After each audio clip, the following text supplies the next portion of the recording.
welcome. You have been DJing for the last 50 years. What has changed? I think there's obviously been the digital revolution and stuff like that. Obviously with records and MP3s and stuff. But in some ways things have changed, and in other ways they're still the same. You know, people still going out on the weekend. It's all about escapism, so it's pretty similar in some ways. You have traveled the world, yes. Have you been to Croatia before? Yeah, I've been to Croatia many times. I played Zagreb, Split, Pula and stuff. It's my first time in Zadar, so I'm kind of looking forward to it. Do you have a chance to see it around? No, sadly not, but I'm staying, I've got tomorrow and stuff. I'm staying with some friends in a summer house, so hopefully I'll get to see a bit more tomorrow, have a nice meal and, you know, generally relax. Can you compare people in Croatia with people outside on your parties? I think that people in clubs seem to be quite universal. You know, everyone's got the same kind of mentality, and you know, everyone seems really nice here. What have you been doing?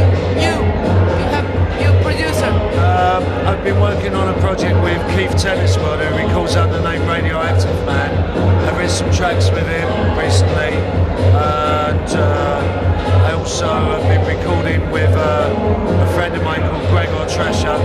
We've just recently finished an EP that's coming out on Mark Rombo's label, Systematic.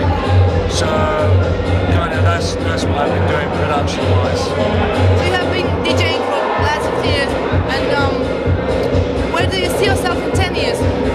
Well, I'm not sure. Sometimes I think about that. I you know, hopefully still DJing, still travelling the world and still enjoying life. Why do you love DJing?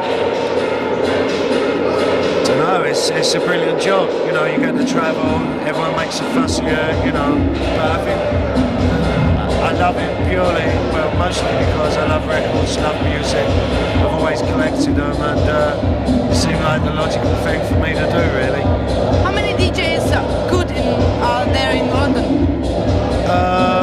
There's quite a few in London. I mean, but there's every country and every major city has got like really good DJs. You know, DJ culture now is such a big thing that it is really global, universal.